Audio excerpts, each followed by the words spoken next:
mid-1300s, in the small Yorkshire town of Tadcaster, in northern England.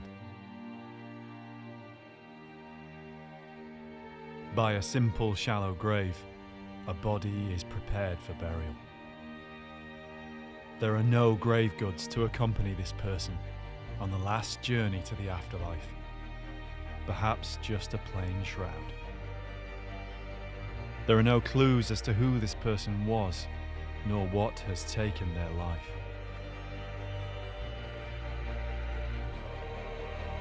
Now a team of archaeologists investigate. They'll use all their experience and a range of techniques, the latest advances in genetic research and hard work in the ground. A lot of people were killed in and around Tadcaster. They'll try to discover who was this person, how did they die, and what can their remains tell us about life more than 600 years ago. There was less fear of death and more acceptance that it was going to happen. Until now, the truth was known only to the medieval dead. The medieval world, the 5th to the 15th century. A team of archaeologists investigates medieval life by exploring the world of the medieval dead. We have a classic view of the storybook medieval life. We don't hear the stories about the common man trying to keep his family alive. In our stores there are hundreds, if not thousands, of skeletons. Archaeologically speaking, we can now focus in on the medieval dead people. You're looking for clues in the skeleton all the time. And you couldn't help almost look through their eyes thinking, what did they see? How did they die?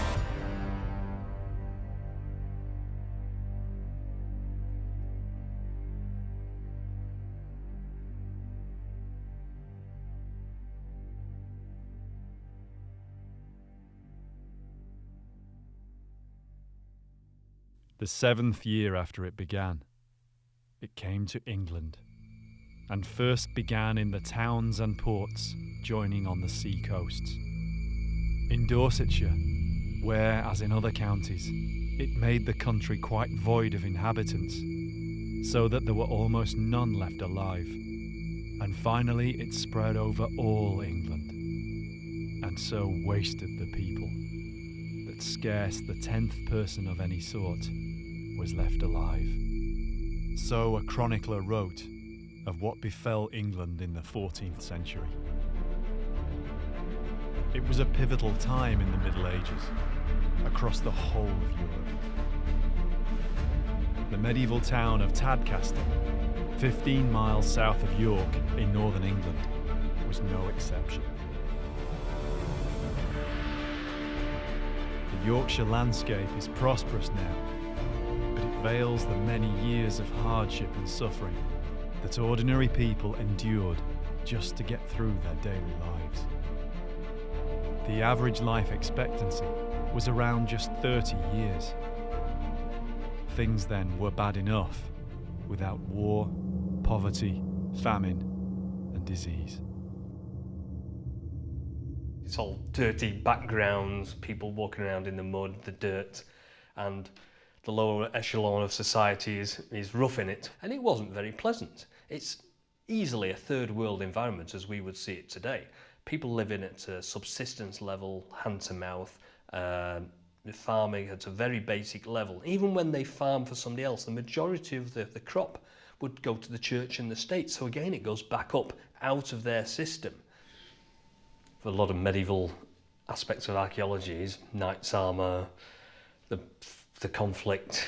Rather than focusing at the top end of society, we can now focus on the bottom end of society, the people who lived and worked on the land at a very, very basic level. We can do scientific analysis on their skeletal remains, on their teeth, to find out where they were born, where they were brought up, and what sort of food they ate. And so at a subsistence level, we can now record that, and we can see exactly how they lived and what they went through, and sometimes even how they died.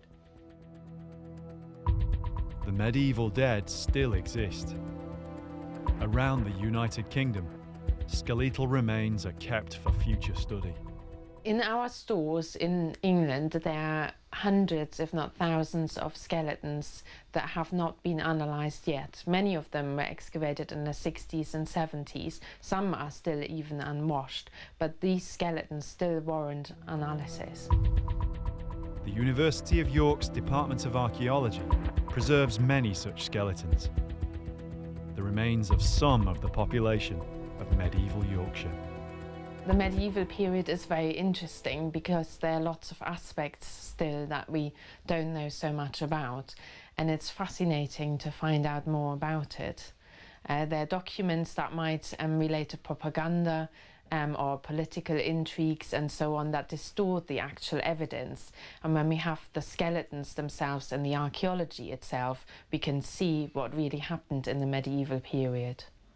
I think the general public is surprised that there's still so much to be left to be discovered about the medieval period. People relate to other people, so the medieval skeletons are very fascinating to the general public. In the medieval period, you see very different diseases that you might then compared to the post-medieval period or the early medieval period or the Roman period. You try to think about the social context, whether they were from a richer side or a less well-off side, and then you try to look for patterns, whether there was malnutrition at the side if it was a poorer side, or whether they were all very tall people on a wealthier side. So you try to put the skeleton straight away into its archaeological context. The medieval period is clearly a very great distinction between different classes and between different social status of individual, but also a total misunderstanding of diseases and also their cures. Marlin is often called in to carry out analysis on bones found at the many archaeological sites in and around York and all over the UK. Her work entails establishing all the facts she can about an individual who lived hundreds of years ago, from the bones they leave behind. I'm an osteoarchaeologist, and what we do is we visually analyse the skeleton. So we determine the age, the sex, the living height, and any diseases the person suffered from or any injuries they suffered from. It's usually not possible to tell the cause of death. And then there are specialists who undertake biomolecular studies of human skeletons, and they can determine much more about the diet of the person by undertaking destructive analysis of the teeth and bones, and they can also often tell where an individual comes from through isotope analysis. Among the breakthroughs in biomolecular research is DNA analysis. This is revolutionising osteoarchaeology, unlocking whole new areas of potential for the study of skeletal material. In future, there'll be this new generation DNA analysis, which are called SNPs, where you can determine the eye colour, the hair colour, whether somebody had a coffee allergy, and where almost exactly somebody came from. But that's something in the future that we can do with these assemblages that are still stored in British museums. Most of the skeletons she analyses come from sites where the archaeology is already understood, often as part of a batch of several sets of remains from a recognised burial context, such as a conventional cemetery. But sometimes there's a skeleton that carries with it a little more mystery. Tadcaster has seen centuries of conflict. A castle once stood here from the days of the Normans, though it was a ruin for most of the medieval period. Not far from the town's main church, the site has lain for centuries as waste ground.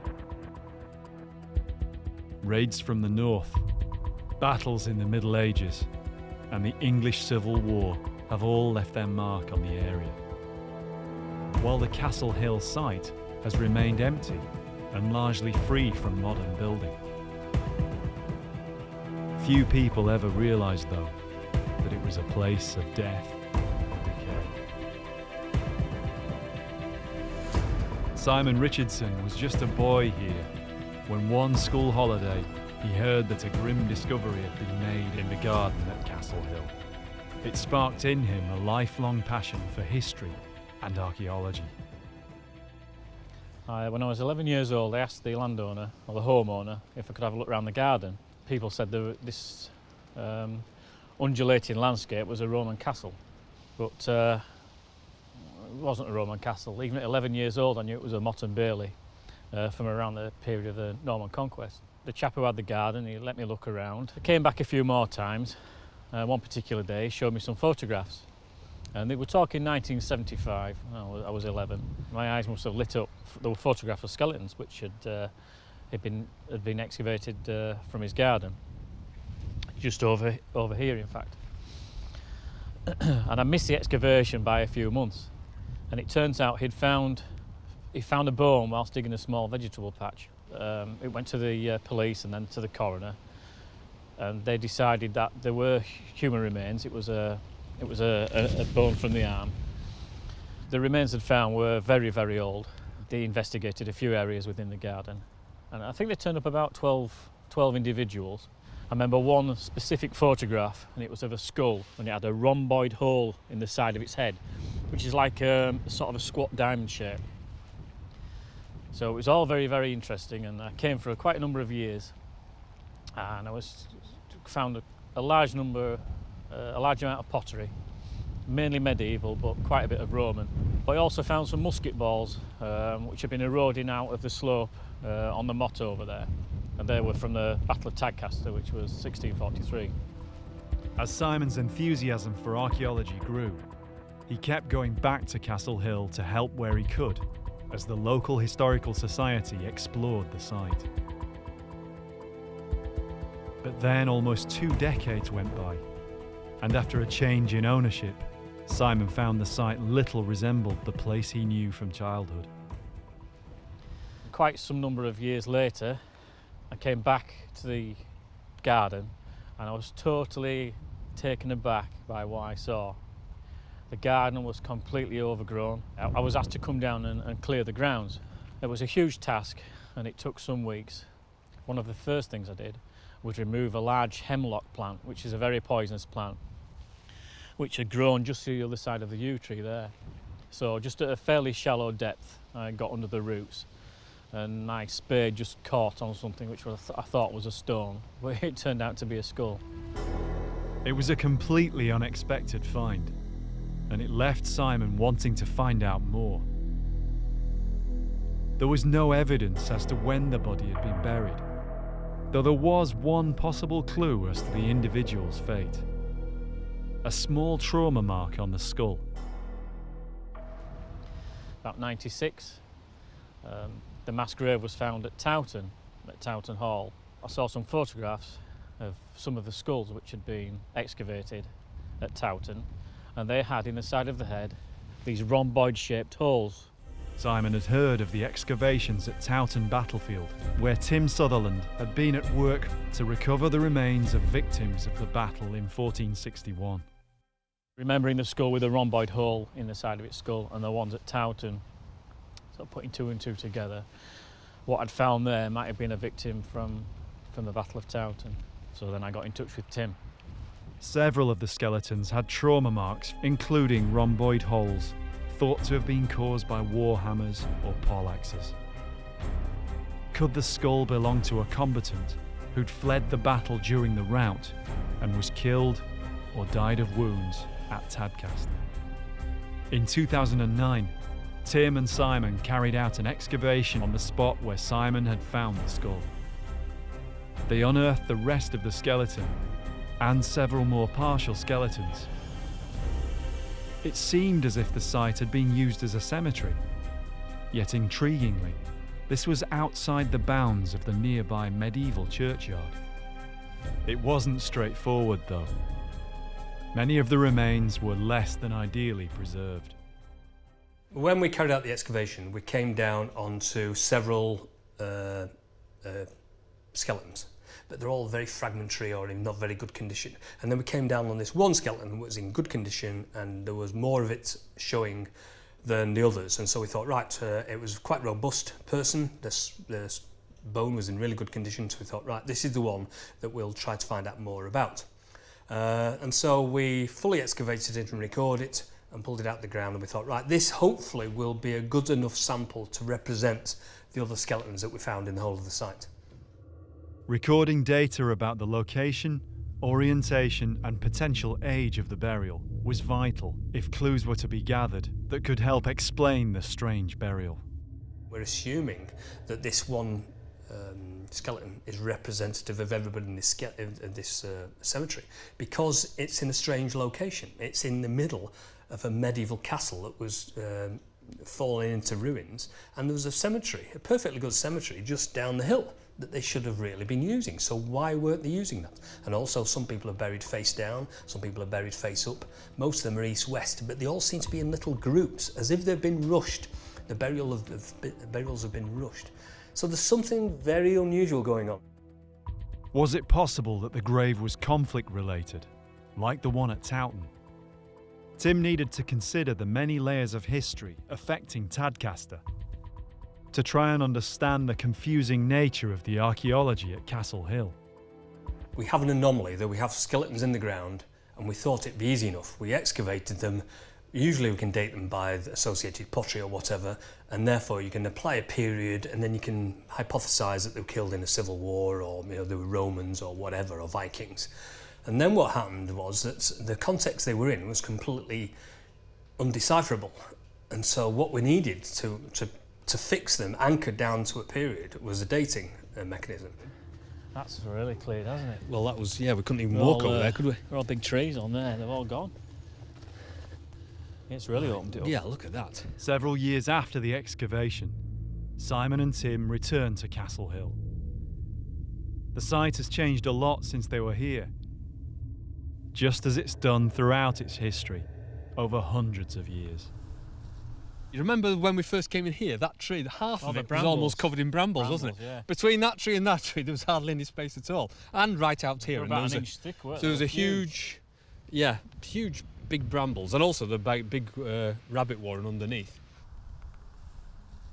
On this piece of ground, we've got evidence of Roman remains, potentially a fort or a fortlet. It's something that was guarding the river crossing here. We've got bits and pieces that might be Anglo-Saxon, and then we're into the 11th century when, for some reason, there was a castle built on this site, the classic small Motte and Bailey wooden timber palisaded castle that was built in the 11th century, obviously to guard the river crossing exactly the same way as the Roman fort would have been. The medieval castle was only in existence for about 100 years. And so I presume it's unusual, that, isn't it? Yes, it was never developed into anything other than the original Motte and Bailey timber castle. It was never fortified or extensively with stonework, and so presumably it just wasn't significant as a location for a castle anymore. And the development of the town is probably 12th, 13th, 14th century, and therefore that's when the major river crossing moves away from the ford here onto the present location of the bridge, and that's when the town develops around the bridge, as they quite often do. Yeah. And then of course this place is abandoned completely, and there's nothing here then for a significant number of years, possibly even until the English Civil War, when it was refortified to a certain degree. We know that because it was obviously fought over. Yeah. And then it looks like it was abandoned completely until the 18th century, or late 17th, 18th century, when they built the house. And then of course they turned it into formal gardens. And that brings up the question as to why these skeletons that were found here in the 70s, and then we subsequently refound, why were these skeletons buried on these bodies buried on the top of this hill? Are they Roman? Are they Anglo-Saxon? Are they Norman? Are they post-Roman? Are they English Civil War, for example? Are they people that died during one of the sieges of Tadcaster? Or are they significantly later? And we need to know that. The important bridge at Tadcaster forms a vital crossing point of the River Wharfe. Historically, its position has held significant strategic importance. This means the town has been no stranger to war over the centuries, particularly in the medieval period. Tim had to consider a number of possibilities, to support the idea that the skeleton might have been the result of conflict. In the early 14th century, the Scottish leader William Wallace led attacks into England, and many were killed during his raids on the York area. It's not commonly known that the Scots travelled this far south and succeeded in creating a lot of damage, but they did. They moved further south than this, and there were conflicts in and around, this area, and it's known that there was conflict when the Scots invaded in the early 1300s down here.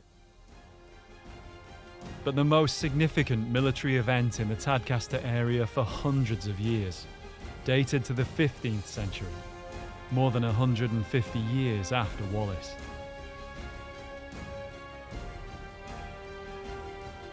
In 1461, thousands of men fled through the town, routing from the Battle of Towton, just a few miles away. One of the reasons we thought there may have been a cemetery here is the extension of the cemetery needed when, in 1461, after the Battle of Towton, there was a significant route between Towton through Tadcaster on the way to York, which is on the same route. And what happened is that significant numbers of people were caught because the bridge had been broken by the Lancastrians in order to stop the Yorkists invading York. And so what happened is there's a lot of people who were killed in and around Tadcaster at the time. We know this from the documentary evidence. And we thought, well, potentially this could be a cemetery associated with the dead people that were caught up in the Wars of the Roses. And of course, by dating the skeleton to potentially the mid-1400s, it might have been the case that that was what has happened. Ascertaining why the skeleton was buried here was not going to be simple.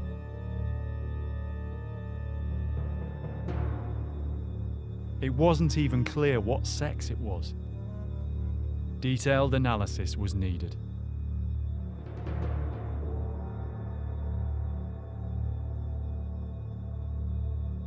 Marlin Holst was asked to carry out the osteological analysis of the Tadcaster skeleton.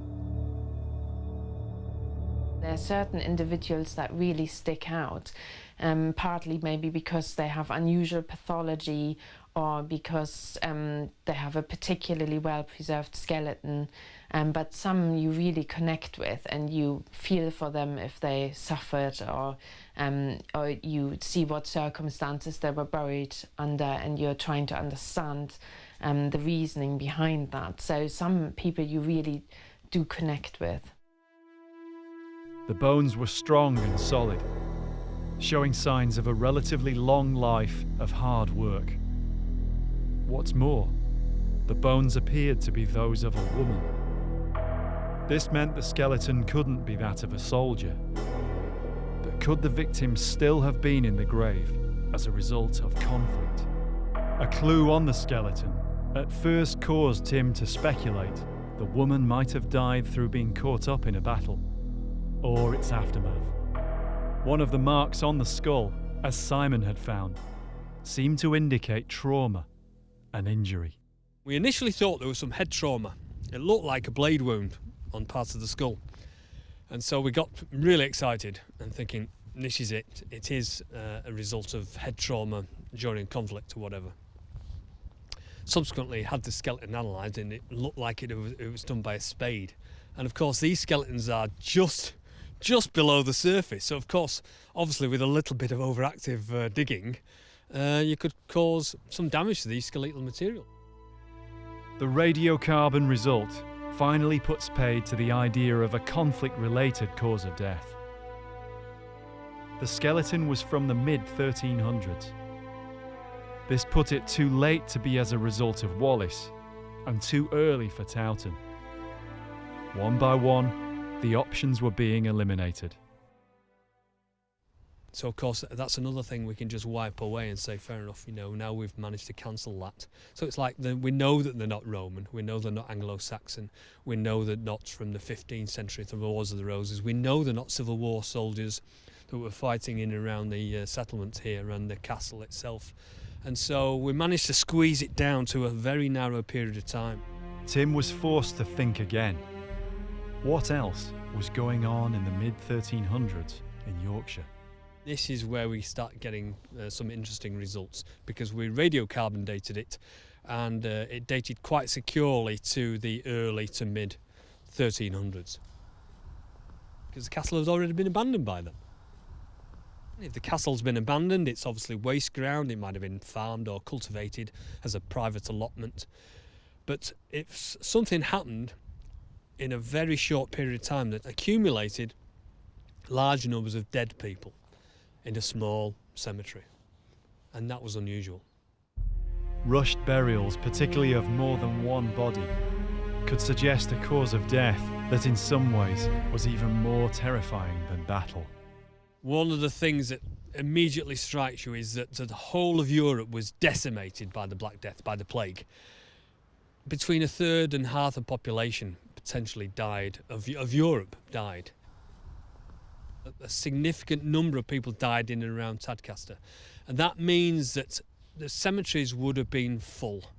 Within a few months or a year or so, the cemeteries would have been full, because there's just nowhere else to put them. There could be potentially hundreds of people dying in a very short period of time in and around Tadcaster and the surrounding district, because remember, this is a parish church. And so, of course, it attracted a lot of people from in and around Tadcaster, significantly distant from Tadcaster itself. And so they would have been drawn here to be buried after their life had ended. The Black Death ripped across the landscape, wiping out entire communities. Yorkshire was no exception. For the people of medieval England who experienced it, life was never the same again. Piers Mitchell lectures in biological anthropology at the University of Cambridge. He's studied how what we now know as bubonic plague spread throughout medieval Europe. There are certain epidemic diseases like bubonic plague that many people would have never experienced until the epidemic swept through. And then virtually everyone would have been exposed to it, and a proportion of people would have died. For example, in the Black Death in 1348, perhaps 50–60% of people seem to have died in Europe. Coping with such catastrophic losses must have been traumatic for the survivors, who had to rebuild their lives.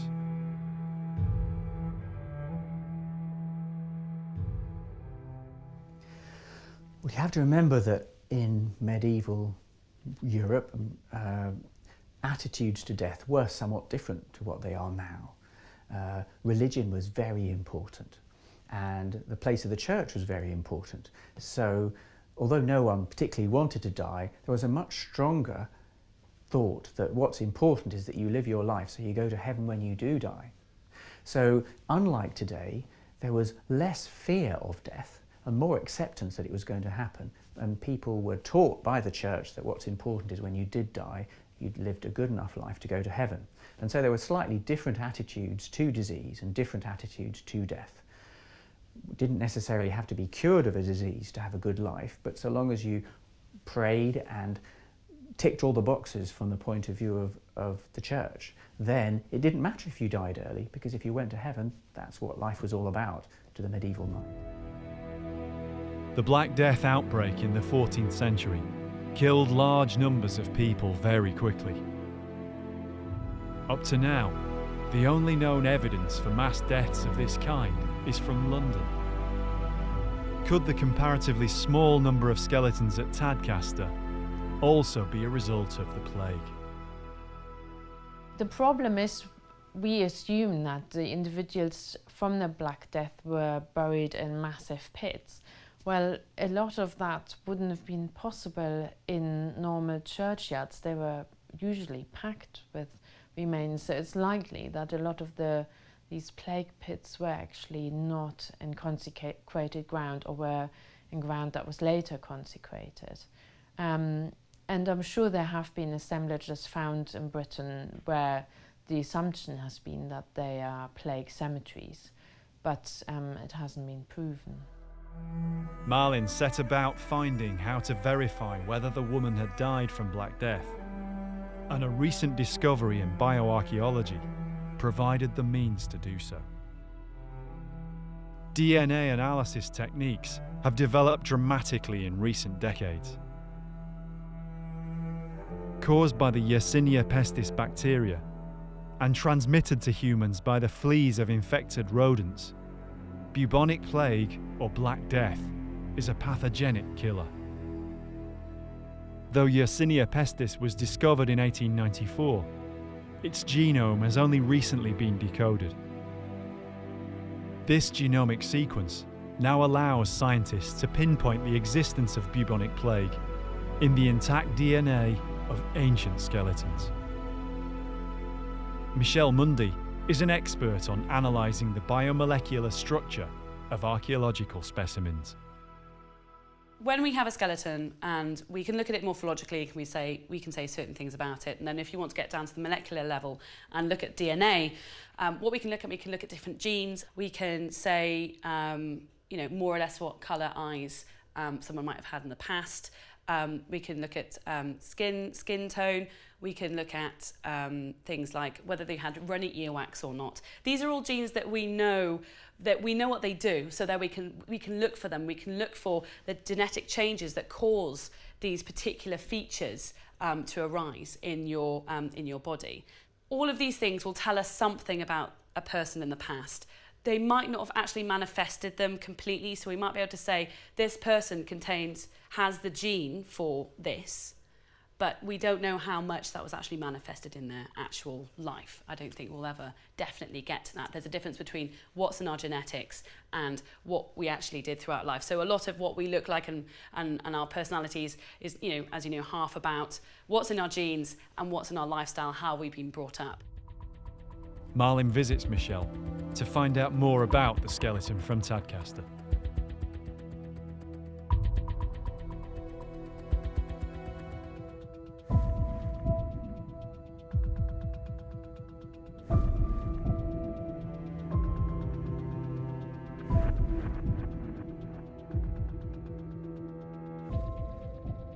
It would be interesting to see whether this skeleton actually is related in any way, or the mass grave is related in any way to the Black Death. What's inside is what we're actually going to be sampling, which is the dental pulp, which is right in the centre of the tooth. So what the specialists will do when they actually have the tooth, they'll probably cut it all longitudinally down the middle and scrape out with a small dental implement the pulp that's inside and use that for the DNA. Although you can get DNA out of any tissue that's surviving, the best to go for, or the best material to go for, would be the teeth, because the dental enamel is what's protecting the DNA inside. It's much harder for things to get inside teeth than it is for things to get inside bone, and vice versa to get out as well. So we want to use a tooth that is as intact as possible, has as much of the enamel there which would have protected the DNA inside, and we want these roots to be fused. We're going to have to take one of these teeth out of the jaw, and we were going to go for this one here. Yeah. Unlike the other ones, it doesn't have quite as much wear. There is a bit of wear on the top there, but hopefully that hasn't actually reached the dental pulp inside. So that's probably going to be the best one for the job. So we're going to go for the site code TADCH09. And we're going to go for Y pestis, Yersinia pestis, which is the causative agent of the Black Death.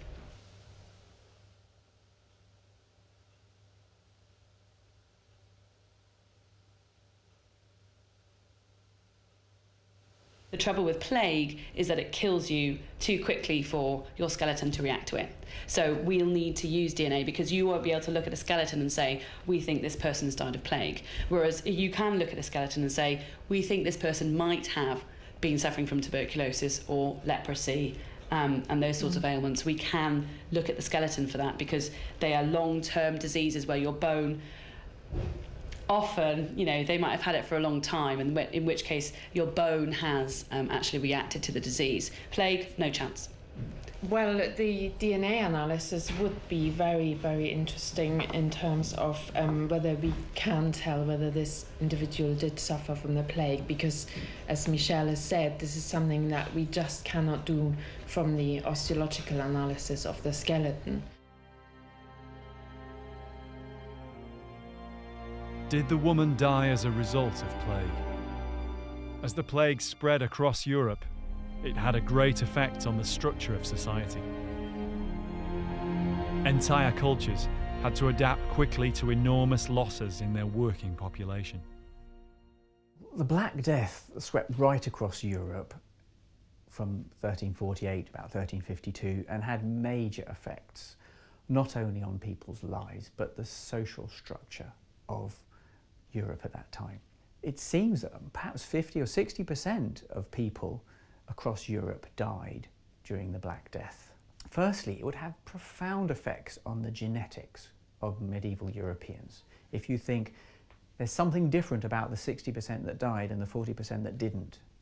So it's quite likely to have significantly affected our gene pool now, so that we may be better able to resist certain kinds of infectious disease because those of us that couldn't cope with the Black Death had our genes removed from society. Secondly, it had significant effects upon the population number. A lot of the poor had to rely on the little work that was available. They were attached to the land. They couldn't move about and live where they wanted to. A lot of them had to live where their hut was, and they had to give a lot of their income on work for a particular landowner or noble. When you have 60% of workmen die, then you suddenly have this bizarre position where there's a shortage of labour and people can move around because the landowner next door is prepared to pay you to go and work for him. And people could move to towns and get work there because all the labourers were dead. And so suddenly people weren't tied to the land anymore. They weren't semi-slaves to the nobility. And we have a complete breakdown and change in the way people saw the ability to advance themselves, to move around the country and to change their career path. So in many different ways, the Black Death had a major effect on both Britain and the rest of Europe, so that we find life in the 12th and 13th century is very different to the late 14th and 15th century.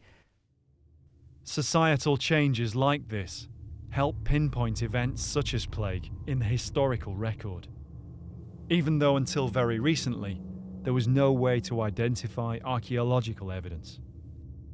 Now the DNA results are in, and Tim has exciting news. But just before we've done the research, somebody finds the DNA of the Yersinia pestis. And so obviously not to utilise that would have been crazy. So we asked them, and it tentatively looks as though it's evidence of the plague, which is unbelievable. And it's very unusual, I believe, because to find a plague cemetery that's not either a mass grave or somewhere very urban like London, for example, where they found huge burial pits from huge plague pits. But to find what looks like almost a normal cemetery with evidence of the plague in it is fantastic. And so it leads on to other things. You know, what can we say about this cemetery? What can we find out about the plague that's not evidence in a mass plague pit, for example? And so it's really good news for us. We've answered the main question. It does look like it's a plague cemetery. That ties in with the date really nicely. It also explains why they're where they are in an old abandoned castle.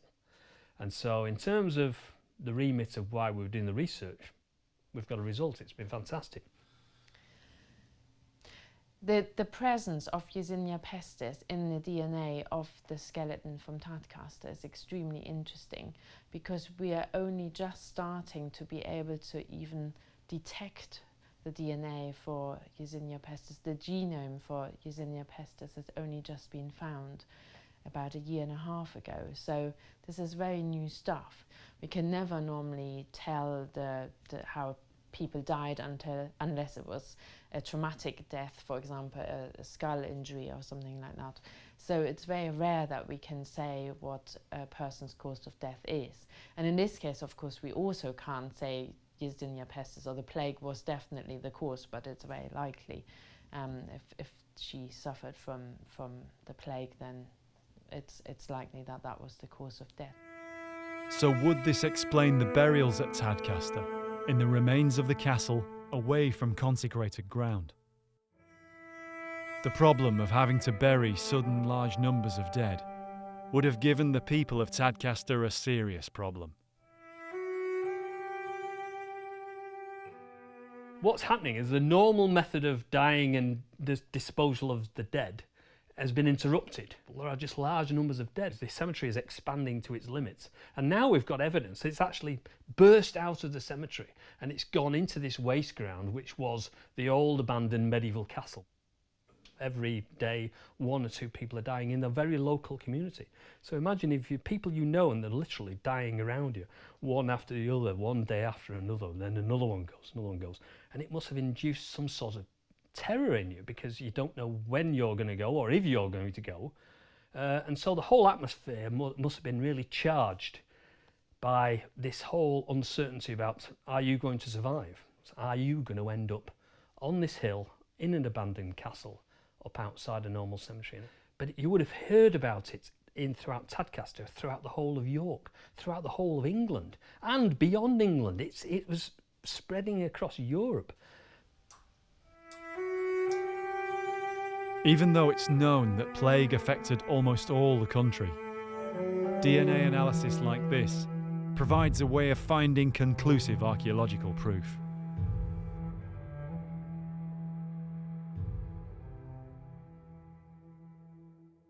There's only really one known plague cemetery in Britain, and that's Smithfield in London, where it was always suspected that actually these were plague victims, and the individuals are buried in large pits. So it could have also been another disease, but that was proven very recently that these appear to have had the plague. So this is really only the second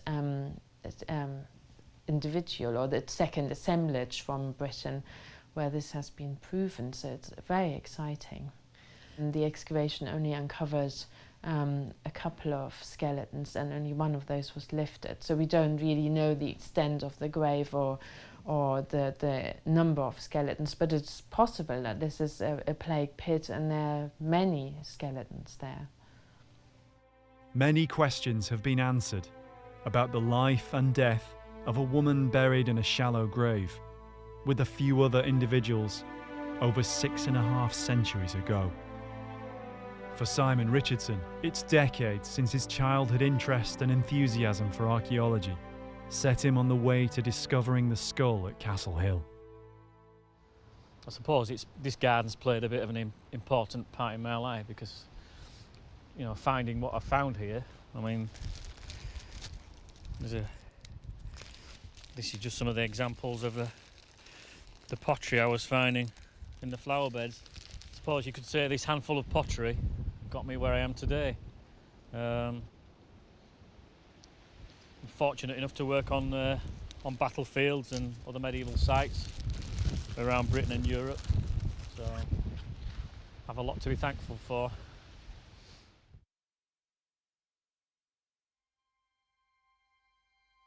The woman whose body Simon discovered had lain within sight of the church in which he himself was married and in which his children were christened. It's a reminder that the archaeology we find in the ground is often all that remains of the trace of a human life. Such is the fragility of what we leave behind, beyond written record or living memory.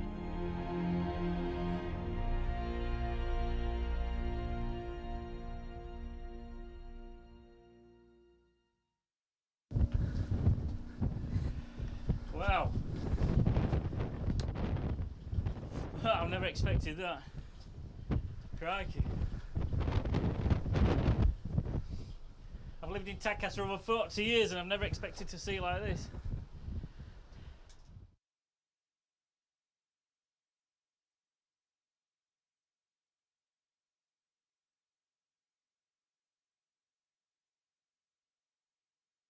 You do think about these people when you dig them up. I mean, they're only bones, they're only human remains when we find them. But who was she? Was she an important person within the town? Was she a mother? She probably worshipped in this church. She probably crossed the bridge nearly every day to go to the other side of the town. Drank in some of the old taverns and things. washed her clothes in the river. These things we'll never know. I mean, all we have are the human remains to go on. But it doesn't stop you thinking. Once upon a time, she was a living, breathing person, and she's ended up in this bit of waste ground. We now know she died a horrible death. She died of the plague.